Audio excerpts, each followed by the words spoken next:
किस चीज़ ने आपको अट्रैक्ट किया और आप कैसे इस विद्या को बाँटते हैं? ज्योतिष एक तरह से कह सकते हैं कि मेरे ब्लड में ही है, क्योंकि मेरे पूर्वज भी यही काम करते थे। आपने चैरिटी वाली बात की ऑफ स्क्रीन में। मैंने बनाया है बाबा महाकाल सेवा संस्थान। उस संस्थान में उसको डाल देता हूँ, पूरा पैसा शिफ्ट कर देता हूँ और वहाँ से कुछ गरीब बच्चों का एजुकेशन देता हूँ। अभी भी 7-8 बच्चों को मैं एजुकेशन दे रहा हूँ। लोग कैसे डिफरेंस समझें? एस्ट्रोलॉजी और न्यूमरोलॉजी में क्या फ़र्क होता है? ज्योतिष जो कुंडली ज्ञान विज्ञान है, उसमें हमको बहुत ज़्यादा चांसेस मतलब जो हमारे प्रिडिक्शन जो रहते हैं, उसकी श्योरिटी के चांसेस बहुत ज़्यादा रहते हैं। न्यूमरोलॉजी के माध्यम से भी हम कर्म और किस्मत, मतलब न्यूमरोलॉजी तो किस्मत बताता है और हम कर्म की बात करते हैं। जब जन्म होती है, जब किसी का जन्म होता है तो ग्रहों की एक स्थिति निर्धारित होती है, वो कुछ सेकंड में वो चेंज हो जाती है, ठीक है। हाँ, उसके अलावा क्या होता है कि एक पूर्व जन्म के प्रारब्ध कहा जाता है। अगर कोई न्यूमरोलॉजी देख रहा है, वो समझना चाहे कि उसका मूलांक क्या है? आपका बर्थ 16 तारीख को हुआ है, 16 को हुआ है, तो 6 और 1 को जोड़ें आप, तो 7 हुआ। हमारे छत्तीसगढ़ के मुख्यमंत्री सीएम विष्णुदेव साय, उनका जो बर्थ डेट है वो है 21 फरवरी 1964। विष्णुदेव साय जी का मुझे जो लगता है ये साल अच्छा जाने वाला है। वो एजुकेशन के क्षेत्र में और तकनीकी क्षेत्र में बहुत ज़्यादा काम करने वाले हैं। इस साल किस मूलांक के लिए सबसे बेस्ट ईयर होगा? राजा जब बदलता है या राजा जब आता है तो नीतियाँ में चेंजेस आना निश्चित है। तो भारत देश में ही आप देखिएगा बहुत सारी चीज़ें चेंजेस हाँ, आएंगे चेंजेस काफ़ी बड़ी चेंजेस आएगी अच्छे वे में कि दोनों में। तो हर मूलांक के लिए एक कॉमन सलाह है कि सूर्यदेव को अर्घ दें सुबह। हाँ, सूर्यदेव को अर्घ देना है। ट्रेंड चल गया 11 11 777, ये लकी नंबर्स होते हैं या मतलब एंजल नंबर्स? कहीं ना कहीं नंबरों का जो इफेक्ट रहता है, चाहे वो पेपर में लिखें चाहे गाड़ी में लिखें, गाड़ी के नंबर होते हैं, कहीं ना कहीं लाइफ में कहीं ना कहीं कुछ ना कुछ तो रोल अदा करते हैं। टेस्ला जो है एलन मस्क का नंबर, वो है 369। एग्जैक्टली तो मैं नहीं जानता कि टेस्ला 369 क्यों रखती है ना, क्योंकि उसका मालिक अभी तक मिला नहीं है। कौन से मूलांक वाले सबसे ज्यादा कंपैटिबल होते हैं एक दूसरे के लिए, अगर शादी ब्याह की बात की जाए तो? क्योंकि 21 साल है ना, तो एक के लिए 3, 5, 6 ये सब फेवरेबल मूलांक है। नेता हो या कोई महान क्रिकेटर, हर कोई कहता है कि सब किस्मत का ही खेल है। तो इसी किस्मत को आज समझेंगे न्यूमरोलॉजी से। ये पॉडकास्ट आपके लिए बेहद खास है क्योंकि 2026 आपका कैसा रहेगा ये हम जानेंगे और किन चीज़ों का आपको खास ख्याल रखना है ये भी हम जानेंगे। नमस्कार, मेरा नाम है चारू अग्रवाल और आप देख रहे हैं IBC 24 डिजिटल। नमस्कार सर। नमस्ते। हमारे साथ मौजूद हैं बहुत ही खास गेस्ट पंडित देवेश शास्त्री जी। आपका बहुत बहुत स्वागत है हमारे प्लेटफॉर्म में। जी धन्यवाद। सर, आप ये कब से प्रैक्टिस कर रहे हैं इस विद्या को और किस चीज़ ने आपको अट्रैक्ट किया और आप कैसे इस विद्या को बांटते हैं? मैं इसकी प्रैक्टिस पिछले 20-22 साल से कर रहा हूँ। ज्योतिष एक तरह से कह सकते हैं कि मेरे ब्लड में ही है, क्योंकि मेरे पूर्वज भी यही काम करते थे। तो मेरा ज्योतिष में इंटरेस्ट बचपन से था और धीरे धीरे एक बार मैंने यूट्यूब में कुछ वीडियोस देखे, तो मैंने भी कोशिश किया वीडियोस बनाने की। उस वीडियो को देख के कई लोग मेरे से मिलने आने लगे, तो फिर धीरे धीरे मैं इस प्रोफेशन में आगे बढ़ने लगा। मैं ज्योतिष के अलावा टैरो रीडिंग, टैरो कार्ड्स होते हैं वो करता हूँ। तंत्र में मेरा विशेष रुझान है। उसके अलावा हिप्नोसिस हीलिंग होता है, मैंने हिप्नोसिस के माध्यम से किसी को कोई तकलीफ होती है उसकी हीलिंग करने का एक प्रक्रिया होती है, वो करता हूँ। और पास्ट लाइफ रिग्रेशन, हाँ मतलब पिछले जन्म में जाके किसी का कोई ट्रामा है कि या किसी को कोई सदमा लग गया है या सपोज किसी को कोई प्रॉब्लम है, तो अपन उसकी एक थेरेपी होती है पास्ट लाइफ का, तो वो करके उनको जो हो सकता है बेटर ट्रीटमेंट देते हैं। आपने चैरिटी वाली बात की ऑफ स्क्रीन में। हाँ, एक्चुअली क्या है कि मेरे अपने बिजनेस हैं छोटे मोटे, जिससे मेरे खर्चे चल जाते हैं, मेरे परिवार के खर्चे चल जाते हैं। तो मेरे पास जो भी पैसे आते हैं इससे दक्षिणा तो मैं लेता हूँ, ठीक है। बिना दक्षिणा काम नहीं करता, ठीक है। तो जो दक्षिणा आते हैं उसको मैंने बनाया है बाबा महाकाल सेवा संस्थान।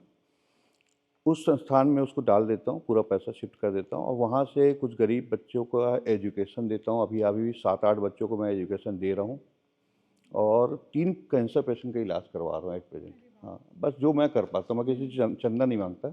उसके एवज में मतलब ये कार्य करके मैं जो कमा लेता हूँ, जो मेरे को लोग दक्षिणा दे देते हैं, उसको मैं उधर यूटिलाइज कर लेता हूँ। अच्छा, बहुत अच्छी बात है सर। सर आज क्योंकि हमारा पॉडकास्ट मेनली फोकस्ड है न्यूमरोलॉजी के ऊपर, लोग लोग कैसे डिफरेंस समझे, एस्ट्रोलॉजी और न्यूमरोलॉजी में क्या फ़र्क होता है, पहले तो आप ये बताइएगा।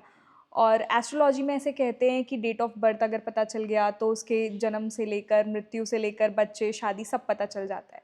तो क्या न्यूमरोलॉजी भी ऐसा दावा करता है? कितना सही होता है न्यूमरोलॉजी? देखिए, दोनों ज्योतिष के ही पार्ट हैं, न्यूमरोलॉजी हो या एस्ट्रोलॉजी हो। हाँ, ये है कि अपने को यदि कुछ डीप स्टडी करना है, यदि किसी न्यूमरोलॉजी पे कुछ लिमिटेशंस हैं, और कुंडली पे अब यदि हमें हमें उसका डेट ऑफ बर्थ के साथ समय मिलता है और कहाँ वो पैदा हुआ प्लेस मिलता है, तो हमें ज़्यादा इजी हो जाता है चार्ट बना के। जब न्यूमरोलॉजी से भी चार्ट तैयार हो जाता है, कुंडली का चार्ट बन जाता है, दोनों से ऑलमोस्ट। लेकिन परफेक्शन की बात करें तो ज्योतिष जो कुंडली ज्ञान विज्ञान है, उसमें हमको बहुत ज़्यादा चांसेस है, मतलब जो हमारे प्रिडिक्शन जो रहते हैं उसकी श्योरिटी के चांसेस बहुत ज़्यादा रहते हैं। न्यूमरोलॉजी के माध्यम से भी हम जन्म से लेकर मृत्यु तक की जो उनकी एक्टिविटीज़ होती है, शादी हुआ, बिजनेस हुआ, सब बताने का दावा करते हैं और सब बताते भी हैं। अच्छे अच्छे न्यूमरोलॉजिस्ट हैं हमारे देश में जो आज केवल न्यूमरोलॉजिस्ट में प्रैक्टिस कर रहे हैं, और वो सब बता भी रहे हैं और उनकी प्रेडिक्शन सही भी जा रही है। तो न्यूमरोलॉजी भी अपने आप में एक 100% मतलब सही होता है। हाँ, हाँ। देखिए, विज्ञान सब सही है, कारण क्या है कि कौन देख रहा है, वो कितना परफेक्ट है, ये निर्भर करता है। भाई ये सब जो ज्योतिष हुआ, जो विज्ञान हुआ, ये प्राचीन ज्ञान है। ये अपने आप में 100% है, लेकिन देखने वाला क्या 100% है, ये निर्भर करता है मैं कितना देख पा रहा हूँ। मैं यदि 30% देख पा रहा हूँ तो 30% का बता पाऊंगा, मैं 40% देख पा रहा हूँ तो 40% का बता पाऊंगा। तो डिफर करता है कि कौन व्यक्ति की नज़र कैसी है। यदि जिसकी स्टडी अच्छी है, जिसका प्रैक्टिस अच्छा है, वो आपको ज़्यादा अच्छे से बता पाएगा।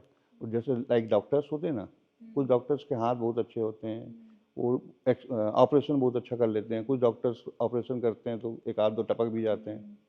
सर आजकल तो हम रील्स में, इंस्टाग्राम में, फेसबुक में देखते हैं हर कोई एस्ट्रोलॉजिस्ट या न्यूमरोलॉजिस्ट बन रहा है एक एक दो दो साल के एक्सपीरियंस के साथ। तो क्या हम उनके पास जाएं या नहीं? नहीं नहीं, तो आप भी बन जाइए जाने से अच्छा। देखिए, क्या है कि एक दो सभी को सीखना जरूरी है। सब, मैं तो बोलूँगा कि सबको एस्ट्रोलॉजी पढ़ना चाहिए, न्यूमरोलॉजी पढ़ना चाहिए। क्या होता है कि ये जो साइंस है ना, यदि आप इसको समझेंगे तो एक तो आप अपनी संस्कृति से जुड़ेंगे, सनातन धर्म से जुड़ेंगे, अपनी संस्कृति से जुड़ेंगे, तो कहीं ना कहीं आपके मन में भाव आएगा पूजा पाठ करने का, कहीं ना कहीं आपके मन में आएगा लोगों की हेल्प करने का, कहीं ना कहीं आपके मन में भाव आएगा अच्छे कर्म करने का। तो जितने लोग सीख रहे हैं ना, वो कहीं ना कहीं ये कार्य को करेंगे ही करेंगे, क्योंकि यदि आपको अपने ग्रहों का उपचार करना है तो 3 चीज़ बताया गया है। आप किसी पंडित के पास चले जाइए, 3 चीज़ बताते हैं। पहला, आपको कोई पूजा बता देंगे, ठीक है। दूसरा, कोई रत्न बताएंगे, ठीक है। तीसरा, आपको कोई दान बताएंगे कि गैया को रोटी खिला दो, चींटी को आटा खिला दो। ये सब मतलब ओवरऑल जो कार्य है ना, ये सब अच्छे कार्य हैं, ठीक है। अब आप न्यूमरोलॉजी पढ़ो, एस्ट्रोलॉजी पढ़ो, या कोई भी लॉजी पढ़ो, ठीक है। आप यदि इस विज्ञान की ओर जाओगे ना, तो आपको कहीं ना कहीं ये समझ में आएगा कि जब तक मैं अच्छे कार्य, अच्छे कर्म नहीं करूँगा, मुझे उसके रिटर्न में अच्छे परिणाम नहीं मिलने वाले। तो उनको पढ़ने दीजिए, अच्छी बात है। आपको जो अच्छा लगे उसके पास चले जाइए। सर आपने कर्म की बात करी, तो कर्म और किस्मत, मतलब न्यूमरोलॉजी तो किस्मत बताता है और हम कर्म की बात करते हैं। सपोज किसी का मूलांक 1 है, अगर अमिताभ बच्चन मूलांक 1 में पैदा हुए हैं या शाहरुख खान मूलांक 1 में पैदा हुए हैं, तो हो सकता है कि कोई मजदूर या जो अभी काम कर रहा हो, रिक्शा चला रहा हो, वो भी 1 नंबर पर पैदा हुआ। तो ये कैसे हम डिफरेंस करते हैं कि कौन अमिताभ बच्चन बनेगा या कौन मतलब गरीब तबके में ही रहेगा? देखिए, क्या होता है कि एक तारीख को अमिताभ बच्चन भी मान लो पैदा हुए हैं, मुझे उसका डेट ऑफ बर्थ नहीं मालूम, और एक तारीख को कोई गरीब भी पैदा हुआ है, ठीक है। अब वो अमिताभ बच्चन बन गए, ये गरीब का है। इवन ये तो बहुत बड़ा एग्जाम्पल हो गया। मैं आपको जुड़े हुए बच्चे की बताता हूँ, जो ट्विंस होते हैं, ठीक है। ट्विंस में भी आप देखिएगा, एक बच्चा का जो ओवरऑल फ्यूचर रहेगा बहुत अच्छा नहीं रहेगा, एक बच्चे का बहुत अच्छा रहेगा, कई बार ऐसा होता है। तो भाई पैदा तो दोनों एक साथ ही हुए हैं, लेकिन क्या होता है, जब जन्म होती है, जब किसी का जन्म होता है तो ग्रहों की एक स्थिति निर्धारित होती है, वो कुछ सेकंड में वो चेंज हो जाती है, ठीक है। हाँ, उसके अलावा क्या होता है कि एक पूर्व जन्म के प्रारब्ध कहा जाता है। कोई भी चीज़ हो रहा है जीवन में यदि कुछ भी चीज़ हो रहा है तो सबके पीछे कारण है। पास्ट कर्म, राइट। कोई भी चीज़ हो रहा है ना तो उसके पीछे कारण होते हैं। मतलब आपके जीवन में कुछ घटित हुआ ना, मतलब सपोज कोई बैड इंसिडेंट आपके साथ हो गया है ना, घर में कोई ख़त्म हो गया या आपने जो पसंद नहीं करते वो चीज़ आपके साथ हो रही है, तो उसके पीछे रीज़न है। अपने को लगता है कि भगवान कर रहे हैं, है ना, करते वैसे भगवान ही है, लेकिन यदि आप ध्यान से देखोगे ना तो इसके पीछे बहुत सारे लॉजिक छिपे हुए हैं। मतलब पिछले जन्म के प्रारब्ध होते हैं, ग्रहों की स्थिति होती है, ठीक है, आपके अभी जो ग्रह गोचर में किस स्थिति में बैठे हैं उसका परिणाम होता है। इस जन्म में भी जो आपने कर्म किए हैं उसके भी परिणाम होते हैं। इस टाइप करके बहुत सारे परिणाम होते हैं। तो एक स्टोरी बता देता हूँ, याद आ गया तो, है ना। भीष्म पितामह को तो सभी जानते हैं, आपके दर्शक लोग भी जानते होंगे, है ना। उनकी मृत्यु कैसे हुई? तीर के सैया में लेट के। जब वो तीर के सैया में लेटे हुए थे तो भगवान श्री कृष्ण उनके समीप थे। रात्रि का समय था। तो भगवान श्री कृष्ण से पूछते हैं, प्रभु मैं तो अपने पिछले 10 जन्मों को जानता हूँ, मैं देख सकता हूँ अपने पिछले 10 जन्म में मैंने कोई पाप नहीं किए, तो मुझे ये स्थिति में मृत्यु क्यों प्राप्त हो रही है? तो श्री कृष्ण बोले, आप सही बोल रहे हैं कि आपने पिछले 10 जन्म में कोई भी बुरे कर्म नहीं किए हैं। ये जो आपको परिणाम भुगतना पड़ रहा है वो 10 जन्म के पहले की बात है। आप 10 जन्म के पूर्व एक जन्म में आप कहीं जा रहे थे, रास्ते में आपको एक सांप दिखता है, तो आप उसको उठाते हैं और दूर फेंक देते हैं। आप ये अपनी रक्षा के लिए करते हैं या उस सांप से किसी और को खतरा ना हो जाए इस कारण करते हैं, अनजान में करते हैं। लेकिन वो सांप जो जहाँ गिरता है वहाँ पे झाड़ियाँ रहती है, तो उस झाड़ी में कांटे वाली झाड़ियाँ होती है, तो उस कांटे वाली झाड़ियों में सांप फंस जाता है और जैसे जैसे निकलने की कोशिश करता है ना, तो कांटे उसके शरीर में चुभने लगते हैं और उसकी मृत्यु हो जाती है। और मृत्यु वक्त वो बोलता है कि मेरे जिसके कारण आज मैं ऐसी मृत्यु को प्राप्त कर रहा हूँ, हे भगवान उससे भी ऐसी मृत्यु देना। ठीक है। अब 10 जन्म में 9 जन्म में उन्होंने कुछ नहीं किया पाप, ठीक है, लेकिन 10वां जन्म में आपने एक पाप किया। तो उसने क्या पाप किया? आपने द्रौपदी का चीरहरण देखा और उसमें आप चाहते तो उसको रोक सकते थे, जो आपने रोका नहीं, है ना, क्योंकि सबसे बड़े आप ही थे। आप यदि खड़े हो जाते तो कोई किसकी हिम्मत थी भाई करने के? तो ये आपके पाप कर दिया आपने, तो आपको फल तो मिलना ही है। इसी प्रकार ये चक्कर साइकिल चलता है पाप पुण्य का। ठीक है सर। सर अब थोड़ा मैं पॉडकास्ट की तरफ, मतलब आप स्टोरीज आप, मैं चाहती हूँ कि आप बीच बीच में सुनाते रहिएगा अच्छा, क्योंकि ये सुनाते बहुत ही रहो। इंटरेस्टिंग तरीके से जा रही है। सर मैं मूलांक समझना चाहूँगी, अगर कोई न्यूमरोलॉजी देख रहा है जी। वो समझना चाहे कि उसका मूलांक क्या है, तो कैसे कैलकुलेट करेंगे? 1 से 9 के बीच में देखिए, कैसे पता चलेगा? मूलांक के साथ भाग्यांश भी होता है, पर्सनल ईयर भी होता है। खाली मूलांक को अभी मैं आपके दर्शकों को दोनों तीनों चीज़ बता देता हूँ, ठीक है है ना, सर। शॉर्ट में, तो अच्छा रहेगा उनके लिए। खाली मूलांक ना जाने, पहले हम बात करते हैं मूलांक की। अब जैसे आपका बर्थ 5 तारीख को हुआ, तो ये आपका 5 मूलांक हो गया। आपका बर्थ 16 तारीख को हुआ है, 16 को हुआ है, तो 6 और 1 को जोड़ें अपन, तो 7 हुआ, ये आपका मूलांक हो गया। वैसे 28 तारीख को आप पैदा हुए हैं, तो क्या मूलांक होगा बताइए? 10 1 1 हुआ। 1 10 नहीं माना जाता है, हाँ, मूलांक हमेशा 1 से 9 के 9 बीच हाँ, रहता है, ठीक है, तो 9 8 हमारा और 2 मूलांक है। 10, हाँ, 10 और तो ये हो 0। गया मूलांक। अब अपने को भाग्यांश निकालना है, तो आपका पूरा कंप्लीट डेट ऑफ बर्थ को, डेट, मंथ और ईयर, उसको जोड़ लीजिए, वो भाग्यांश होता है, ठीक है। अब इसमें बहुत सारे एस्ट्रोलॉजर्स ना, वो इसमें भी और कंडक्टर नंबर, ड्राइवर नंबर करके अलग अलग चीज़ें निकाल के रखे हैं, लेकिन बहुत बेस जो है वो यही है, मूलांक, भाग्यांश और पर्सनल ईयर। अब जैसे किसी ईयर आपका कैसा रहेगा, आपको तो यही समझना है, ठीक है, ईयर कैसा रहेगा, तो उस ईयर को आपका जो डेट है और मंथ है उसको जोड़िए, और ईयर का जैसे अभी आ रहा है 2026, तो 20 को छोड़ दीजिए, 26 को जोड़ लीजिए, 8, और अपने जो डेट और मंथ को जोड़ के उसमें उसको जोड़ लीजिए और उसका मूलांक निकाल लीजिए। वो आपका पर्सनल ईयर हुआ। वो जो आएगा उससे निर्धारित होगा कि ये साल आपका कैसा जाने वाला है। अच्छा, तो मैं दर्शकों से अपील करूंगी कि वो नोट कर लें क्योंकि हाँ, अभी बिना हम कागज पेन के हाँ तो पॉसिबल नहीं है, इसी आपको में तो नोट हम करना ही बात पड़ेगा। करेंगे। हाँ, यदि आपको न्यूमरोलॉजी सीखनी भी है तो मैं इतने सरल ढंग से बताने वाला हूँ कि आप सीख भी सकते हैं। अच्छा। हाँ, अब ये मान लीजिए कि आपकी क्लास चल रही है, सीख जाइए। हाँ सर। सर हम मूलांक पर आए लोगों के, आम हाँ जनता के, इससे हाँ पहले मैं एक छोटा सा फन क्वेश्चन आपसे पूछना चाहूँगी हमारे छत्तीसगढ़ के राजनेताओं को लेकर और नेशनल लेवल पर भी। तो कुछ नाम लूँगी मैं, उनके जन्म तिथि मैं बता दूँगी आपको, तो उनका बता दीजिएगा कि 2026 कैसा जाएगा। पहले तो है हमारे छत्तीसगढ़ के मुख्यमंत्री सीएम विष्णुदेव साय।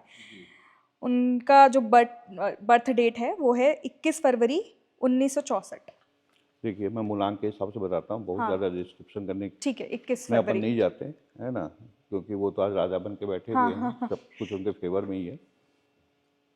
और 21 तो मूलांक हो गया तीन। 3। तीन होता है, तीन जो मूलांक होता है वो गुरु को रिप्रेजेंट करता है। ये साल भी गुरु का है, और जो साल है उसका तो सूर्य का साल माना जाता है 2026 को, क्योंकि 2026 को आप जोड़ेंगे ना तो एक आता है, ठीक है। और इस साल में सूर्य और गुरु की जो स्थिति बन रही है ना वो बहुत अच्छी बन रही है। तो विष्णुदेव साय जी का मुझे जो लगता है ये साल अच्छा जाने वाला है। वो एजुकेशन के क्षेत्र में और तकनीकी क्षेत्र में बहुत ज़्यादा काम करने वाले हैं इस साल। बहुत अच्छा काम हुआ इस बार। ओके सर, दूसरे हैं हमारे यूपी के मुख्यमंत्री योगी आदित्यनाथ जी। 5 जून। 5 तारीख ना, 5 तारीख होता है बुध का, ठीक है। और जब सूर्य और बुध मिलते हैं तो एक बहुत बड़ा योग बनता है, जिसे बोलते हैं बुधादित्य योग, ठीक है। बुधादित्य योग जब बन जाता है किसी की कुंडली में, जिस भाव में, ठीक है, तो उस भाव में सब कुछ अच्छे होने लगते हैं। तो 5 वैसे भी न्यूमरोलॉजी के हिसाब से बहुत लक्की नंबर माना जाता है, क्योंकि ये मीट का नंबर है। इसके बाद 4 नंबर है, पीछे 4 नंबर है, बीच का नंबर बोलते हैं इसको। हाँ, यदि 5 है ना न्यूमरोलॉजी में, कहीं से भी 5 आता है तो हम लोग इसको बहुत ही अच्छा मानते हैं, ठीक है। और बुध के सूर्य के साथ जब बुध मिलते हैं तो जो योग बनाते हैं बहुत अच्छा है। तो इनका ये साल ऐतिहासिक साल रहेगा, मतलब अपने जीवन में बहुत सारी चीज़ें जो सोचे होंगे ना वो इस साल पाएंगे वो। और कुछ नए अच्छा, चूँकि बुध व्यापार का भी है तो कुछ व्यापारिक कार्यों में, मतलब गवर्नमेंट के जो कार्य हैं, ये तो गवर्नमेंट में सीएम है तो उन्हीं से संबंधित है। तो ये कुछ नए नए उद्योगों को इनिशिएट करेंगे, कुछ नए उद्योग लगवाएंगे, कुछ ना कुछ नया करके इस साल मतलब दिखाने वाले हैं ये, मेरे को ऐसा लगता है। मैं आगे नितिन नवीन जी का भी पूछने वाली थी, लेकिन उनका भी मूलांक 5 ही है, तो 5 का सेम तो जाएगा। हाँ सेम जाएगा। हाँ ठीक है, और इसके आगे शिवराज सिंह चौहान का भी पूछने वाली थी, लेकिन उनका भी हाँ, मूलांक तो 5 5 है। है तो मतलब हाँ 3 और 5 का दोनों का अच्छा है। अच्छा। आप पहले 3 का पूछे फिर 5 का हाँ पूछे, दोनों का ये जो साल है हाँ 2026 ये दोनों का अच्छा जाने वाला है। अच्छा। तो इनके सब कुछ ओवरऑल अच्छे रहेंगे, खाली मूलांक के हिसाब से बता रहा हूँ। अच्छा सर, अब आगे हम बढ़ते हैं कि 1 से लेकर 9 तक। तो सर आपका पर्सनल एक्सपीरियंस, आपने बताया कि इस साल किस मूलांक के लिए सबसे बेस्ट ईयर होगा। देखिए 2026 एक है, ठीक है। एक का मतलब होता है सूर्य, ठीक है। सूर्य एक राजा होता है ग्रहों का, तो राजा आ रहे हैं, ठीक है। राजा का प्रवेश हो रहा है, ये मान लीजिए। अब एक क्योंकि अनिल अंबानी जी भी हैं, हाँ एक क्योंकि रतन टाटा जी भी हैं, अंबानी जी भी हैं, हाँ और बहुत सारे लीडरशिप पोजीशन में हैं हाँ, एक वाले मूलांक। एक एक्चुअली सूर्य का है। जितने भी लीडर्स होते हैं, सूर्य की सबसे बड़ी क्वालिटी लीडर्स क्वालिटी देता है पर्सन के अंदर। जिसका सूर्य मजबूत होता है उसमें लीडर क्वालिटी होती ही होती है, ठीक है। जितने राजनीतिक लोग को देखेंगे उनका सूर्य मजबूत होता है, सूर्य की पोजीशन मजबूत होती है उनके कुंडली में। तो अब जैसे एक तो अपन ये मानिए कि अब सेनापति जा रहे हैं और राजा आ रहे हैं, 2025 जा रहा है, अब राजा अपने हाथ में कमान ले रहे हैं, चीज़ें बदल रही है, बहुत बड़ी चेंजेस होने वाली है 2026 में। तो राजा आ रहे हैं तो सभी नीतियाँ चेंज होंगी देश में। एक बार राजा जब बदलता है या राजा जब आता है तो नीतियाँ में चेंजेस आना निश्चित है। तो भारत देश में ही आप देखिएगा बहुत सारी चीज़ें चेंजेस हाँ, आएंगे चेंजेस काफ़ी बड़ी चेंजेस आएगी अच्छे वे 2026 में कि। दोनों में। अच्छा, क्योंकि 2025 इतना लकी नहीं रहा है भारत नहीं के लिए, नहीं, बहुत अच्छे सारे। वे में भी चेंजेस आएंगे, और बुरे वे में कैसे बोलें, यदि मान लो सपोज हमारा जब ताकत बढ़ता है ना तो कहीं ना कहीं उसके रिजल्ट्स आते ही हैं। ज्ञान, पैसा और ताकत छिपता नहीं है। क्योंकि 2025 में काफ़ी प्लेन क्रैशेस भी हुए, हम्म, स्टैम्पीड भी हुआ, तो पहले ही आप लोगों ने प्रेडिक्ट कर दिया था कि जी। 2025 भारत के लिए उतना सौभाग्यशाली नहीं, नहीं रहेगा। 26 तो भारत के लिए यादगार रहेगा। अच्छा, अच्छी हाँ, बात है ये। यादगार रहेगा। कुछ ना कुछ ऐसा होगा जो आप लोग हमेशा याद करेंगे 2026 को। और कुछ नए चीज़ें डेवलप होंगी, कुछ नए नीतियाँ बनेंगी, कुछ नए चीज़ें आप लोगों के सामने आने वाले हैं 2026 में। ये याद करके रखिएगा। सर अब आगे बढ़ते हैं मूलांक 2 के ऊपर। आप बताइए कि कैसा रहेगा 2026 इनका। देखिए, 2 वाले जो होते हैं ना, मेरे तो फेवरेट है। अच्छा, ऐसा क्यों? 2 वाले बहुत इमोशनल होते हैं, भावुक होते हैं, हेल्पिंग नेचर के होते हैं और बहुत ज़्यादा लोगों की मदद करते हैं। ये मैंने देखा है। जिनका भी जन्म 2 तारीख, 11 तारीख है ना, 29 तारीख को हुआ है, उनका मूलांक 2 होगा। आप जोड़ लीजिएगा, है ना। और 2 जो है वो मूलांक, वो रिप्रेजेंट करता है चंद्रमा को, माता को और रानी को। ठीक है। अब राजा बैठे हैं, रानी आ गई, तो रानी का कार्य क्या होता है? राजा को क्या करती है रानी? इमोशनल सपोर्ट, गाइडेंस तो वही देती है ना अपनी गाइडेंस, टीचर को। विजडम, हाँ। हाँ हाँ।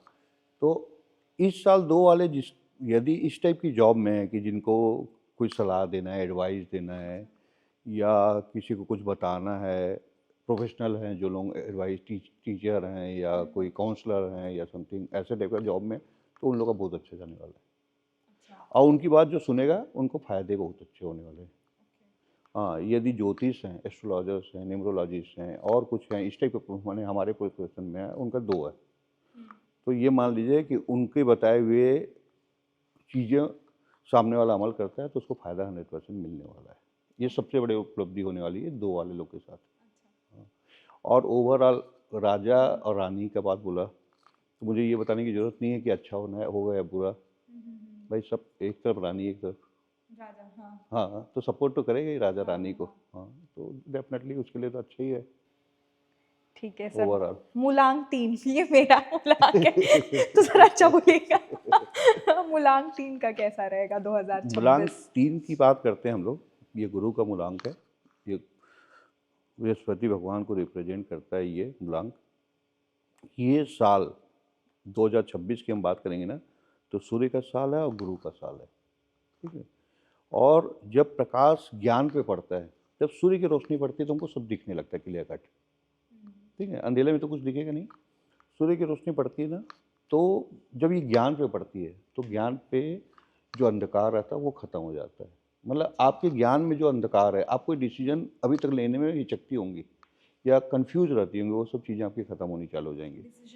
डिसीजन मेकिंग स्ट्रांग होगा, आपको नए रास्ते दिखने लगेंगे और नई चीज़ें आपके सामने आ जाएगी। पुराने कुछ कन्फ्यूजन होंगे वो क्लियर हो जाएंगे। कोई रिलेशनशिप में कोई आपको है और मतलब आप उसके बारे में क्या थॉट्स रखते थे वो चीज़ें क्लियर हो जाएगी। नए रिलेशंस आ जाएंगे, नए बनने लगेंगे। ऐसे बहुत सारे डिफरेंट डिफरेंट व्यापार व्यवसाय में भी यही सब होगा, है ना। हेल्थ रिलेटेड भी इस साल अच्छा जाने वाला है ओवरऑल 3 वालों का। सर ये 3 में ही मेरा क्वेश्चन है। मैं स्पिरिचुअलिटी की तरफ अभी जा रही हूँ, मतलब पिछले साल से ही, तो मैं चाहती हूँ कि मैं और ज़्यादा स्पिरिचुअल ट्रिप्स करूँ और स्पिरिचुअलिटी को समझूँ। तो ये मेरे लिए स्पिरिचुअल ईयर होगा कि नहीं? 100% होगा आपके लिए स्पिरिचुअल ईयर, क्योंकि ज्ञान बढ़ेगा। इंसान का जब ज्ञान, अच्छा ज्ञान प्राप्त जब मिलता है आदमी को, ज्ञान भी 2 प्रकार के होते हैं। एक खराब, आपके दोस्त यार लोग 2 प्रकार के ज्ञान देते हैं ना आपको। कोई बुरा सिखाता है, चलो भाई आज ये करते हैं वो करते हैं, और कुछ अच्छा भी ज्ञान देते हैं। तो सूर्य की रोशनी में ना ज्ञान, जब सूर्य प्रकाश देते हैं ज्ञान में, तो चीज़ें अच्छी सामने आती है। वो आपको क्लियर कट दिखने लगेगा, ये गलत है ये अच्छा है, तो आप पहचान जाएंगे ये गलत है अच्छा है। तो अच्छी चीज़ों में आप जैसे जाएंगे, तो अच्छी चीज़ें हैं क्या दुनिया में? स्पिरिचुअलिटी ही तो अच्छी चीज़ है, और क्या है। सही बात है। हाँ। मूलांक 4 उनका कैसा रहेगा 2026? मूलांक 4 रिप्रेजेंट करता है मैं राहु देख को। रही हूँ, मतलब जिन जिन लोगों का नाम लिखा है मैंने 2000, मतलब मूलांक 4 वालों का, ये बहुत मेहनती किस्म के लोग होते हैं। हाँ, डेफिनेटली। मूलांक 4 राहु को रिप्रेजेंट करता है। ठीक है। 2026 सूर्य का साल है और 4 वाले लोगों के लिए थोड़ा सा कठिन समय रहेगा ये। हाँ, 4 और मूलांक वाले लोगों के लिए थोड़ा सा कठिन समय रहेगा, क्योंकि राहु जो है वो एक धुंध है, एक काली छाया बोलते हैं, है ना। जब सूर्य और पृथ्वी के सामने राहु आ जाता है तो ग्रहण लग जाता है, जितना आप सुने होंगे। तो 4 वाले लोगों के साथ आश्चर्यजनक चीज़ें होंगी, मतलब अप्रत्याशित चीज़ें होंगी। हाँ, मतलब जिसका वो कभी सोचे नहीं होंगे, उस टाइप के मिरेकल्स वाली चीज़ें उनके साथ घटित होगी। कुछ संबंध उनके पूरे खराब होकर टूट जाएंगे, कुछ नए संबंध चालू हो जाएंगे, है ना। कुछ बिजनेस में बड़ा उतार चढ़ाव हो सकता है इनके, ठीक है। अस्थिरता बहुत ज़्यादा रहेगी जीवन में। इनको ज़रूरत है इस समय कि मेडिटेशन करें, ध्यान करें। सूर्य की पूजा तो सभी नंबर मूलांक वाले लोगों को करना चाहिए। सूर्य की पूजा करें और साफ सुथरा रहें और साफ सुथरा पहने। अच्छा। हाँ, जितना हो सके नीट एंड क्लीन रहें, अपने आप को नीट एंड नहाएं रेगुलरली। कई लोग 4-5 दिन ही नहाते हैं। यदि आपका नंबर 4 है तो रेगुलरली नहाइए। सर ये आपने दो मतलब मूलांक 4 के लिए कहा कि मतलब 2026 उतना सफल नहीं रहेगा, तो ऐसा कोई एज ब्रैकेट है कि 25 से 35 के बीच के लिए, या मतलब ओवरऑल? ओवरऑल ही बताऊंगा मैं आपको, ओवरऑल ही बता रहा हूँ। लेकिन इसमें एक चीज़ और है कि सभी जो मैं बताते जा रहा हूँ ना, एक्चुअली ये रिप्रेजेंट करते हैं राहु को। अब कुंडली में इसके साथ हमको थोड़ी सी पोजीशन देखनी पड़ती है राहु की, कि कहाँ प्लेसमेंट है। हाँ, यदि प्लेसमेंट कहीं अच्छी जगह है तो राहु और शनि, ये 2 ग्रहों को मैं मानता हूँ, ये ऐसे ग्रह हैं जो राजा को रंग और रंग को राजा बनाने की ताकत रखते हैं, ठीक है। अब यदि इनकी प्लेसमेंट अच्छी है कुंडली में, है ना, ओवरऑल इनका मेहनती व्यक्ति है, बहुत समय से कुछ बड़ा मेहनत कर रहे हैं, है ना, कुछ परिश्रम करके कुछ पाने का प्रयास कर रहे हैं और उनको काफ़ी लंबे समय के बाद भी कुछ नहीं मिला है, ठीक है, और इनकी प्लेसमेंट अच्छी है, तो वो सब चीज़ें हो जाएगी इस साल। ठीक है। हाँ, मूलांक 5, इस मूलांक को कहते हैं कि बदलाव का अंक माना हाँ। जाता है, आपने जैसे बोला। नहीं, तो ये 5 क्या बदलाव तो बहुत फेस करेंगे? लक्की नंबर माना जाता है न्यूमरोलॉजी में, ठीक है। 5 नंबर को सबसे मेन नंबरों में रखा गया है। बुध का नंबर है। सूर्य और बुध जब भी मिलते हैं तो एक बहुत बड़ा योग बनता है, बुधादित्य योग। इस विषय में अपन बात किए थे क्या अभी, है ना। तो 5 नंबर वाले जितने भी लोग हैं, वो ये साल आप देखेंगे, यदि वो व्यापार करते हैं, कहीं जॉब करते हैं, कहीं नौकरी करते हैं, तो उनके कार्य क्षेत्र में बढ़ोतरी होनी निश्चित है। हाँ, कहीं ना कहीं उनको प्लस ही मिलेगा, ठीक है। और हेल्थ वाइज भी देखेंगे, यदि काफ़ी समय से बीमार चल रहे हैं या कोई तकलीफ है तो उसमें भी सुधार के योग दिखेंगे इस साल उनको, ठीक है। तो ओवरऑल 5 इट्स गुड। अच्छा, करियर अच्छा रहेगा, हेल्थ करियर भी अच्छा अच्छा रहेगा, रहेगा, हाँ, और हेल्थ भी अच्छा रिलेशनशिप रहेगा, कैसा हाँ। रहेगा इनका? रिलेशनशिप भी इनके, यदि कोई प्लानिंग है इनकी, लव अफेयर्स, रिलेशनशिप समथिंग चल रहे हैं और शादी करना चाहते हैं, तो वो शादी इस साल हो जाएगी। हाँ, मैंने डिसीजंस फाइनल होंगे इस साल उनके, जो भी डिसीजन है, मैंने कुछ चीज़ ब्रेक होके काफ़ी लंबे समय से रुके हुए हैं ना, वो चीज़ें पूरी हो जाएगी इस साल। ठीक है सर, आगे बढ़ते हैं मूलांक 6 की तरफ। इनका कैसा रहेगा मूलांक 2026? चमकेंगे क्या ये इस साल? ये 6 वाले चमकने वाले ही लोग होते हैं, हाँ, ठीक है।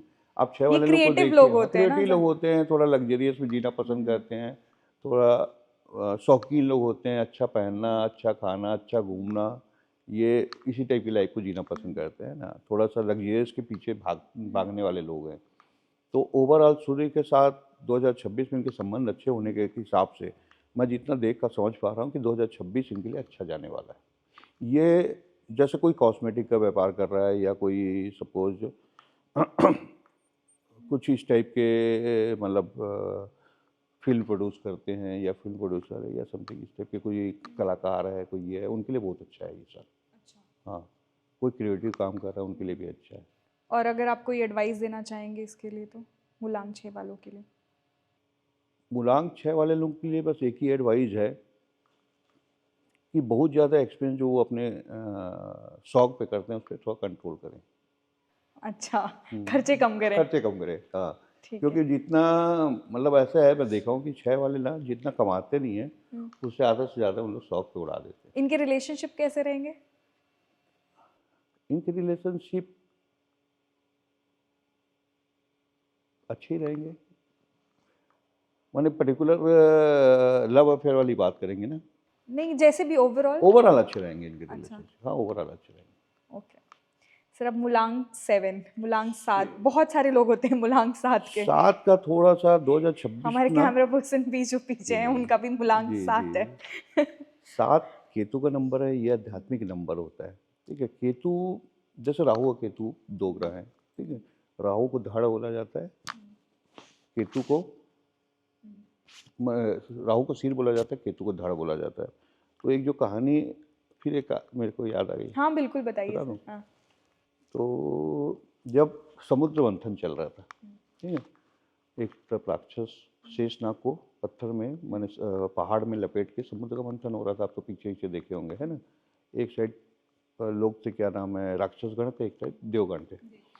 अब निकला शहद, सब चीज़ें निकली उस समय, अनमोल रत्न वगैरह, तो शहद बोलता हूँ, सॉरी, अमृत निकला, है ना। अमृत निकला तो उसके लिए लड़ाई चालू हो गई। लड़ाई चालू हो गई तो भगवान विष्णु एक सुंदर लड़की के वेश में, रूप में वहाँ पे आए और उन्होंने डिस्ट्रीब्यूट करना चालू किया। तो वो थोड़ा सा स्मार्टली सब देव को पिला रहे थे। तो एक राक्षस को ये बात समझ में आ गई, तो वो देव का रूप लेके देव के लाइन में खड़ा हो गया। ये बात सूर्य और चंद्रमा को पता लग गया। तो उन लोग ने थोड़ी सी भगवान विष्णु को चुगली कर दी, बता दी। ठीक है, तो जैसे भगवान उसको कुछ बूंद पिलाए थे, उनको ये बात मालूम पड़ी, लेकिन उन्होंने अमृत का स्वाद तो चख लिया था। भगवान विष्णु ने अपने सुदर्शन चक्र से उनका सिर अलग कर दिया, तो सिर अलग हो गया, धड़ अलग हो गया। तो सिर से बना राहु, धड़ से बना केतु। अब कौन चुगली किया था?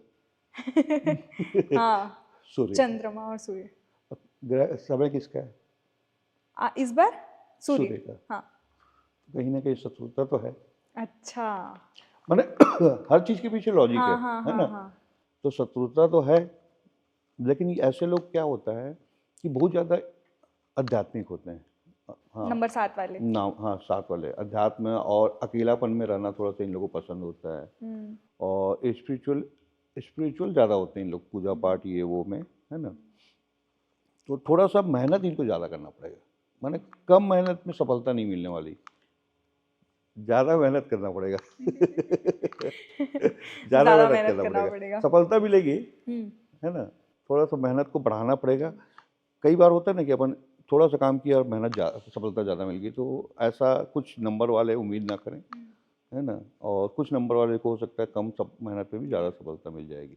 अब बाकी सब तो फिर उनके पूरा डिटेल्स देखने से पता चलेगा। सर हेल्थ वाइज कैसे रहेंगे ये? हेल्थ वाइज भी अप डाउन कैसा रहेगा, बहुत ज़्यादा मतलब एक तरफ नहीं जाएगा कि बहुत अच्छे हेल्थ रहेंगे, अप डाउन्स रहेंगे इनके हेल्थ में। हाँ, अप डाउन्स रहेंगे। ओके, बढ़ते हैं सर नंबर 8 की तरफ। 8। 8 नंबर जो है वो शनि का नंबर माना जाता है। जो 8 मूलांक के लोग हैं, जिनकी जन्म 8 तारीख को हुआ है या जिनका योग 8 होता है ना, वो शनि और सूर्य पिता पुत्र बोला जाता है, शत्रु बोले जाते हैं। ठीक है, इतना तो आप लोगों ने हाँ सुने हाँ होंगे, हाँ है हाँ ना। हाँ। तो ऐसे शत्रु मतलब ऐसा नहीं कि दोनों ऐसे शत्रु हैं कि एक दूसरे पे मतलब लड़ाई कर रहे हैं, विचारों के शत्रु हैं। ठीक है, माने बाप बेटे के विचार वैसे मिलते नहीं हैं जनरली।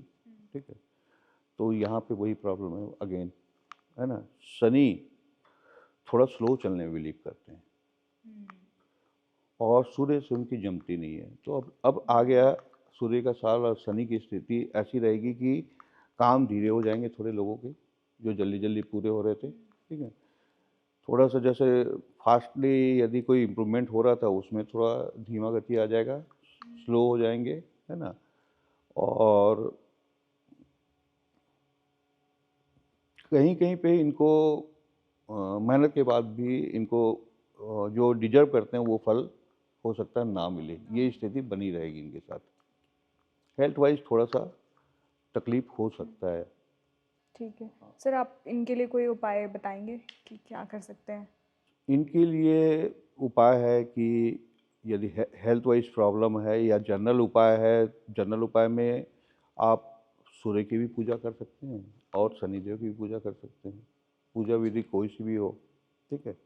यदि, हाँ, शनिदेव को तेल शनिदेव को चढ़ाना। तेल चढ़ाना, ठीक है, सूर्य भगवान को अर्घ्य देना, ये सब जनरल उपाय हैं। ये तो सभी को करना चाहिए, सभी मूलांक वाले लोगों को। हाँ, सबके लिए अच्छा है। यदि साल सूर्य का है तो सभी मलांग को अर्घ्य तो जरूर देना चाहिए। यदि आप सुबह उठ के अर्घ्य देते हैं, भगवान सूर्य को प्रार्थना करते हैं और अपनी दिन की शुरुआत इससे करते हैं, सूर्य भगवान को याद करके, तो जिनका राज चल रहा है उनसे आप नाराज़गी तो नहीं कर सकते। उनको जितना खुश रखेंगे आपके लिए अच्छा है। जैसे आप अपने बॉस को नाराज़ करके यहाँ रह तो नहीं सकते ना, वो ऐसी वाली बात है। तो हर मुलांग के लिए एक कॉमन सलाह है कि सूर्यदेव को अर्घ दे सुबह। सूर्य देव को अर्घ्य देना है इस साल। अच्छा, कोई पर्टिकुलर मंत्र या जाप या फिर कोई रंग या धातु हर किसी के लिए, मतलब एक कोई कॉमन देखिए, ओम गृहिणी सूर्याय नमः, ये जाप तो सभी कर सकते हैं अर्घ देते समय? अर्घ्य देते समय, है ना। अर्घ्य देते समय आप ओम सूर्याय नमः, ओम आदित्याय नमः, ओम गायत्री मंत्र का पाठ करते हुए अर्घ्य दीजिए। गायत्री मंत्र सभी को आता होगा, ओम भूर्भुवस्सुः तत्सवितुर्वरेण्यं भर्गो देवस्य धीमहि धियो यो नः प्रचोदयात्। ऐसे करते हुए आप अर्घ्य को ऊपर से दीजिए, किसी पात्र में डालिए। अर्घ्य देने का जो नियम है ना, मैं उसको भी बता देता हूँ। हाँ बिल्कुल, क्योंकि कुछ पात्र में कुछ तो नहीं गलती डालते। करते हैं लोग, है ना। क्या होता है कि अब भगवान सूर्य भगवान को अर्घ्य देना है तो कहीं भी गिरा देते हैं, ठीक है। तो आप यदि जमीन में ही रहता है। हाँ, जमीन में गिरा दिया, पता चला वो जमीन में पहले से कुछ गंदगी है, कुछ खराबी है, तो वहाँ गिरा दिए तो वो नुकसान, वो गलत हो जाता है। सूर्य को जब भी अर्घ्य दे रहे हैं भगवान सूर्य को, तो आप अर्घ्य देते समय हाथ को ऊपर रखिए और जो पानी की धार गिर रही है उससे भगवान सूर्य को देखने की कोशिश कीजिए, है ना, ताकि उनकी रोशनी उससे टकरा के आपके पास आए, पहली चीज़। दूसरा, देते समय गायत्री मंत्र का पाठ कीजिए या सूर्य भगवान का मंत्रों का पाठ कीजिए या 10 नाम का पाठ करते जाइए, जो आपको ईजी लगे। अभी तो लोगों को यदि इतना ज़्यादा बोलेंगे तो नहीं करेंगे, तो ओम सूर्याय नमः, ओम आदित्याय नमः करके गायत्री मंत्र का पाठ करते हुए ऐसे अर्घ्य दे दीजिए।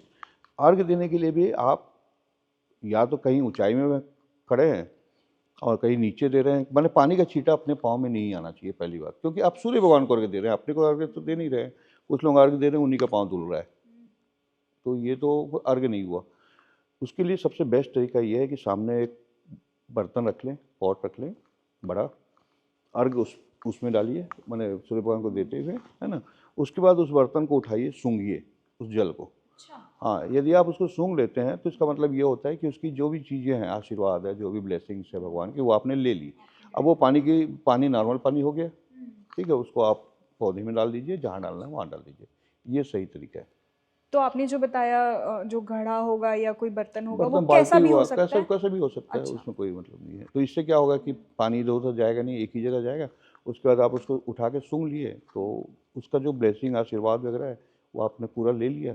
उसके बाद नॉर्मल पानी है, उसको आप कहीं भी दे दीजिए। बिल्कुल सर। अब लास्ट मूलांक 9, जो लोग 9 तारीख को पैदा हुए हैं या 18 तारीख को पैदा हुए हैं, जिनका योग 9 होता है, ये मंगल का नंबर है, मंगल को रिप्रेजेंट करता है। ऐसे अब देखिए, सूर्य भी एक गर्म ग्रह है, ठीक है, और मंगल भी वैसे तो ऐसे लोग बहुत ज़्यादा अग्रेसिव होते हैं, तेज़ होते हैं, थोड़ा सा गुस्से वाले होते हैं, ऐसा देखा गया है ना। तो इस साल यदि आप पुलिस में हैं, फौज में हैं, मिलिट्री में हैं या कुछ ऐसा काम कर रहे हैं जिसमें आपको अग्रेशन की ज़रूरत है, मतलब युद्ध करना है या कुछ फाइटिंग करना है या फाइटर हैं आप या कुछ इस टाइप की चीज़ें करनी है, तो इस साल आपका बहुत अच्छा है। लेकिन आप नॉर्मल व्यक्ति हैं, आप कहीं जॉब कर रहे हैं और आप बहुत ज़्यादा अग्रेशन दिखा रहे हैं, तो आपको नुकसान हो सकता है। आप कहीं ऑफिस में काम कर रहे हैं, अचार को पता चला डांट दिए, है ना, तो वो यहाँ तो आप वो अग्रेशन सही वो नहीं है। अग्रेशन सही नहीं। तो अपने अग्रेशन पे कंट्रोल करें और जितना हो सके अच्छी और मीठी बातें करने की कोशिश करें, तो ताकि आपका काम आसानी से संपन्न हो जाए, जिस काम के लिए आप आगे बढ़ रहे हैं, है ना। बाकी ओवरऑल मंगल को सेनापति बोलते हैं, है ना, राजा के साथ सेनापति मिल रहा है, तो आप राजा सेनापति में लेके कुछ भी कर सकते हैं यदि पॉजिटिव वे में करते हैं तो। माइंडसेट पॉजिटिव रखें। हाँ, माइंडसेट पॉजिटिव है या रख के यदि कोई काम करते हैं तो आप व्यापार में भी तरक्की कर सकते हैं इस साल। आप नौकरी कर रहे हैं वहाँ तरक्की कर सकते हैं, आप जिस भी फील्ड में अपना आप, क्योंकि ये लोग रिस्क लेने से डरते नहीं हैं, कोई भी रिस्क ले लेंगे, इसको बोलिए, कहीं भी घुस जाएंगे, कहीं भी कर लेंगे। हाँ, रिस्क कैपेसिटी लेने की बहुत ज़्यादा रहती है, तो ये उनके लिए अच्छा जाने वाला है यदि इस चीज़ों को फॉलो करते हैं तो। सर आजकल हम बहुत देखते हैं, ऐसा ट्रेंड चल गया है 1111 777, ये लकी नंबर्स होते हैं या मतलब एंजल एंजल नंबर्स, मतलब ये क्या होता है, थोड़ा डिफरेंस बता दीजिए और इसको देखिए कैसे क्या होता कैलकुलेट कर है सकते हैं कि हम। आप अपने मूलांक के हिसाब से, जैसे आपका मूलांक कितना 3 है, हम्म, ठीक है, अब 333 ले लिए, अब 3 बार आपका नंबर वहाँ पे आ रहा है आपकी गाड़ी में, 3 बार,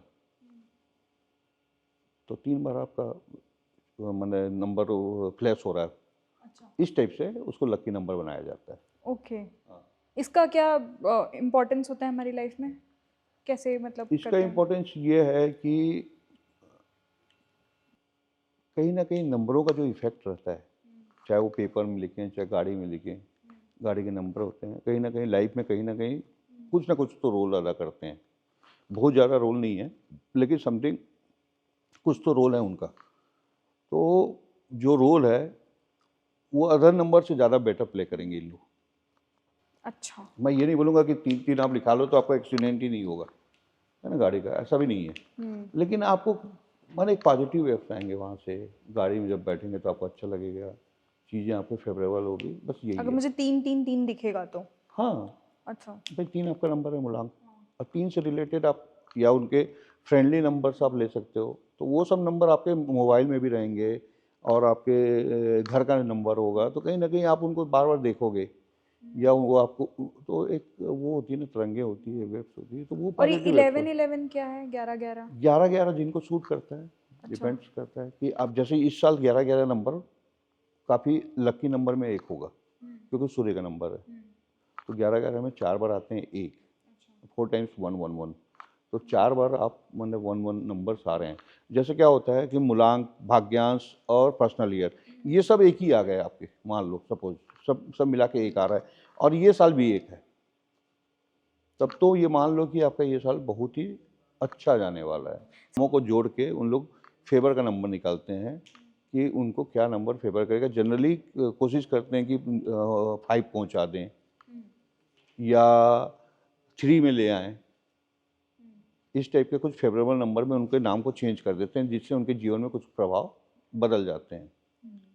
कुछ अब क्या होता है कि किसी का नंबर, नाम आपने चेंज किया, उसके बाद जस्ट वो फेमस हो गया, तो खाली नाम चेंज करने से फेमस नहीं है, उसके पीछे उसके एफर्ट्स भी हैं, उसने मेहनत भी किया, उसके अदर चीज़ आप देखोगे, उसके कुंडली देखोगे और बाकी सब चीज़ें भी देखेंगे ना, सब चीज़ मिलाओगे तो उसके फेवरेबल होंगे। हाँ, ये है कि कहीं पे कुछ चीज़ें रुकी हुई थी, वो चीज़ें वहाँ से स्टार्ट हो गई, बस यही है। सर कोई सबके लिए कोई कॉमन कलर है, मतलब कि ये अगर कोई इस अच्छा साल के काम, लिए हाँ अगर अच्छा काम कोई आप करना चाहें तो ये काम कलर पहन के जाएं या ये देखिए, कलर ये धारण साल करें। सूर्य का है, सूर्य का कलर क्या है? गोल्डन। गोल्डन, पीला। है ना, पीला हुआ, लाल हुआ, नारंगी हुआ, ये सब कलर आप पहन के जाएं। साथ में सफ़ेद कलर ऑलवेज अच्छा होता है ना, तो इसी साल आप सफ़ेद कलर भी पहन सकते हैं। ठीक है सर। सर अब एक मेरा क्वेश्चन छूट गया था हाँ। मूलांक से ही रिलेटेड, जैसे कंपैटिबिलिटी बोलते हैं, मतलब ये मेरे टीम वाले ही नहीं बोला कि ये पूछना कि कौन से मूलांक वाले सबसे ज़्यादा कंपैटिबल होते हैं एक दूसरे के लिए, अगर शादी ब्याह की बात की जाए तो। अच्छा, जैसे नंबर 2 का कंपैटिबिलिटी सबसे पर्टिकुलर ज़्यादा जैसे अपन, नंबर 8 रहेगा, या हाँ, ओवरऑल आप बता जैसे दीजिए। एक की बात करते हैं भाई, हाँ। अपन एक का बात कर लेते हैं, क्योंकि एक की साल है ना, तो एक के लिए 3, 5, 6, ये सब फेवरेबल मूलांक है। अच्छा। वैसे सबका निकालना पड़ेगा, अच्छा, सबका अलग अलग अलग अलग, निकलता है। हाँ हाँ। सर क्योंकि हम पॉडकास्ट के एंडिंग में हैं, तो एक कोई आप स्पेसिफिक सलाह या जेनेरिक सलाह आप देना चाहेंगे हमारे ऑडियंसेस को 2026 में इस चीज़ का तो ध्यान रखें ही। देखिए 2026 में मैं सभी को एक ही चीज़ बोलूँगा, ये सूर्य का साल है, सूर्य का उदय सुबह होता है ना, और इस साल आप एक काम जरूर करें, एक तो आदित्य हृदय स्तोत्र का पाठ चालू करें और सूर्य को अर्घ दें और सुबह जल्दी उठें, आलस्य को छोड़ें। जो व्यक्ति इस साल आलस्य लेके जिएगा ना, उसके जीवन में तरक्की नहीं हो सकती, तो आलस्य को त्यागना ही पड़ेगा और मेहनत करें, जल्दी उठ के आप अपना दिनचर्या चालू करें। यदि ये सब आप करेंगे और सूर्य को अर्घ देंगे तो ये साल आपका बहुत अच्छा रहेगा। नमस्कार। धन्यवाद। आई एम श्योर आप लोगों को पता चल गया होगा कि आपके लिए सबसे खास टिप क्या है, और आपको ये पॉडकास्ट कैसा लगा हमें कमेंट करके ज़रूर बताइए, और आप और क्या इनसे सवाल पूछना चाहते हैं ये भी कमेंट करके ज़रूर बताइएगा, हम ऐसे पॉडकास्ट लाते रहेंगे। मैं हूँ आपके साथ चारू अग्रवाल और आप देख रहे हैं IBC 24 डिजिटल।